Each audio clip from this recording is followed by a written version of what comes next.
Hello, thank you for having me back again. Terence South here talking to you about the Falklands conflict in line of duty.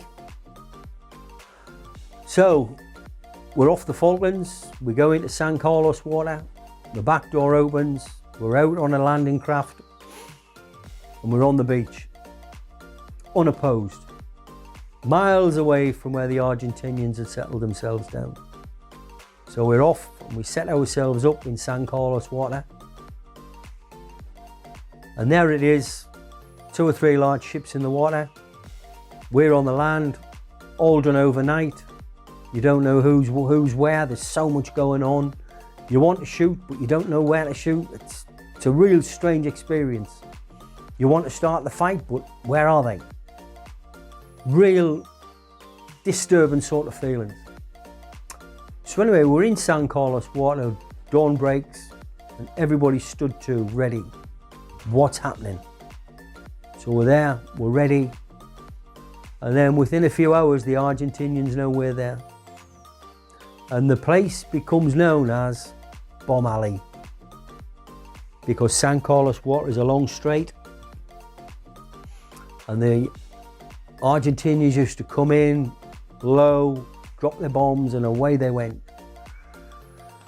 And that was difficult, because you would see them come in, it was pointless firing, you were too far away from where we were, away from the ships, but the ships were just huge targets, massive targets, and you feel for people, it's so helpless, you can't do anything.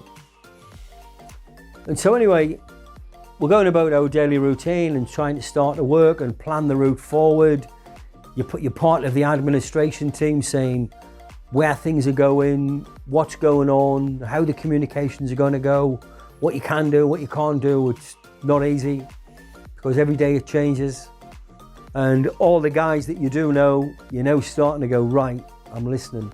Me as a guy who carried a radio most of my time, I was listening to where my friends were. I'm listening, I've heard him today. Yeah, I'll have a word with him. I'll have a talk with this one. I'm listening to him, I know where they are, and that's how you kept in touch with your friends, listening to who's on the radio and what's going on. One thing that, my first real big hit on We Are at War was one day we're there and the aircraft came in and they didn't go for the aircraft. They didn't go for the ships. They went for land-based. And there was a jetty, and behind the jetty was a road. And either side of that road, there was guys who dug trenches.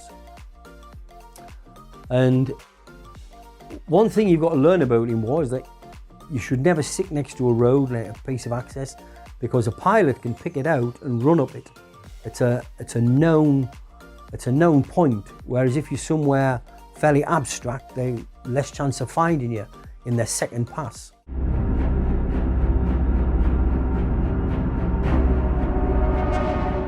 The aircraft turned, came down, bomb gone, and it went off. And we lost our first guy. And his name was Gandhi. I'd shared a room with him in Northern Ireland. Nice guy, Indian guy, absolutely classic bloke. His nickname was Flip Flop because you could always hear him coming. And he was like a real character.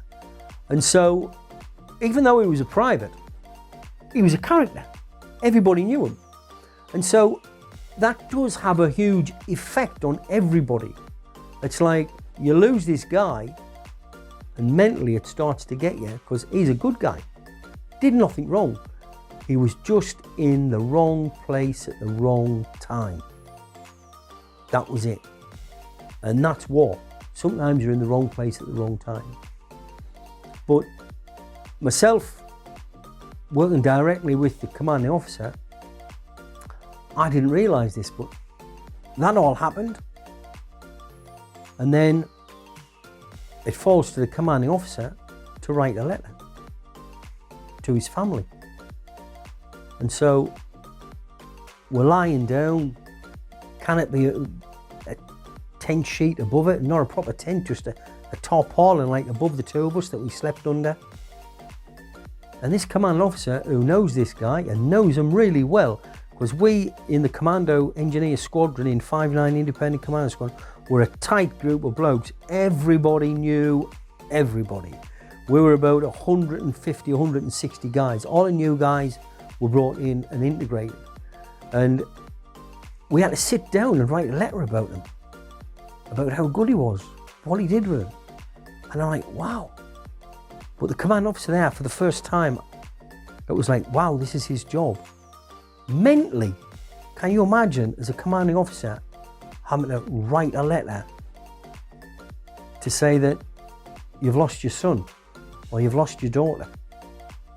The effect on him must have been phenomenal. And yet the next morning he's got to go up and lead. If we've got 250 men, he's got to go and lead the next 149. And he hasn't got to let that bat an eyelid. Just got to get up and do it. And I found that, wow, that was like me growing up. Wow, this is war, this is life. We've lost a guy. Absolutely unbelievable. And so that has a knock-down effect on people's psychology and people talking about it. And the best thing to do is talk about it. Don't try and shut it up. Get it out, get your feelings out, let them be known, and then it's gone. Don't try and bottle it up. So we move on. We start and move towards Stanley. It's quite mountainous. It's really boggy. It's soaking wet. It's cold and it's wet. You've now got problems with trench foot. You've now got problems with freezing conditions. And so we move towards Stanley.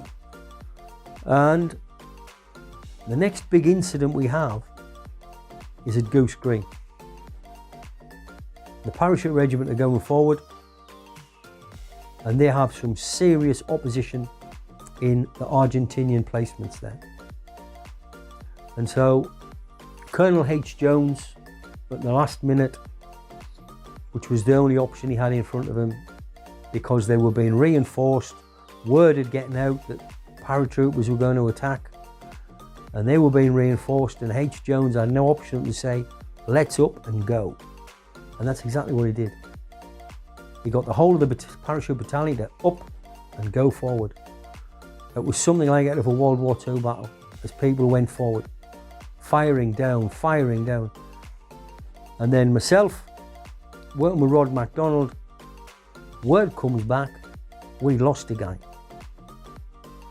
We lost a guy, and his name was Mick Melia. Now, I knew Mick years before when I'd been a paratrooper.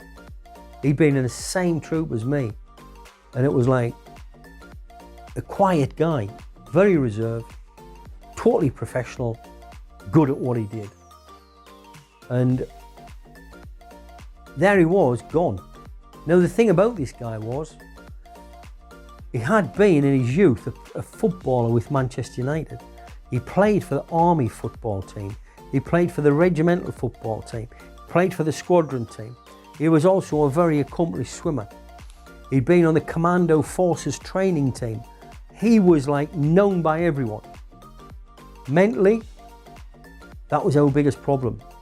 What was going to happen when you lose your best players? Because he was one of our best players.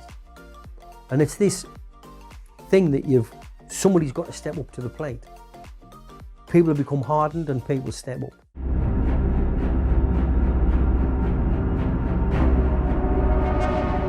So that happened, and it was an unbelievable situation, because there I was a few weeks after the loss of Gandhi. I'm lying there next to the commanding officer, and it's like, right, we've got another letter to write. Oh my God, no. The two of us talk, and he gives the letter to me, and I read it, and it's a draft. Me, I'm a corporal. He's a commanding officer. But we're working together, it's teamwork. It doesn't matter who you are, you form a team and a bond, and you make it work. And so that for me was an unbelievable situation to be in, where you're right at the front end of what's going on. It just set me up for the rest of my life. until we move forward and we'll lose more men. But fortunately, we only lost 5 in total. Some people lost, some parachute regiments lost that in a night. But the thing is, working as a team, you've got to get over it and you've got to move forward because your life depends on it. As big as these men are. There was another huge name, Scotty Wilson. Again, I'd been with the same troop with him as a paratrooper in 9 Squadron. Mick Melia was in 9 Squadron 2 troop. There was 2 guys who'd been in the same troop, the same people, all their friends, same friends, taking the same hit, losing 2 real professional guys. But when you lose a guy who's up here, and you say he's got all this experience, and you think about yourself as here, I couldn't fill his boots. How are you going to win? Somebody's got to step up to the plate, and that's what soldiers do. You move on, you move up, right, he's gone, let's get on with it, because your life depends on it. And nowadays in management, people won't make a decision. I can't do that, I don't have the authority. There, you just stood up, I've got to fill them boots, but it doesn't matter if he just got shot doing that. You've got to step into the same boots and do the same thing. That's what soldiering's about. That's what you're trying to do. To manage the situation and move forward, which is a very serious game. The stakes are really high.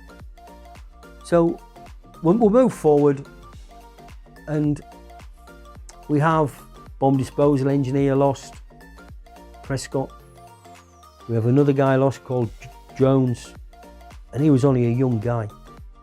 But all these things, and if you go back to the man in charge, the commanding officer, who, as well as running the battle and getting people to the right place and taking as many precautions as he can and thinking safe, his men are lying on their bellies in freezing conditions, going through minefields and then coming back and recovering people who've stood on mines with limbs missing.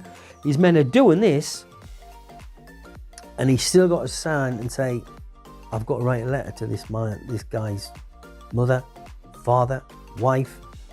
Being in charge in a situation like that is a very, very difficult thing and requires very special people. Anyway, I'll sign off now. Till the next time we meet.